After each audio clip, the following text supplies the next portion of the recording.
I decided to try this viral toasted bread recipe that I've been seeing all over my explore feed on Instagram, because I felt like, how difficult is this thing going to be? It's not supposed to be that hard.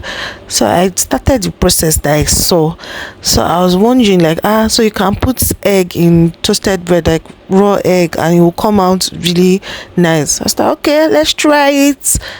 But I don't know, when I poured my own inside, the thing started running outside. Like I say, it's running.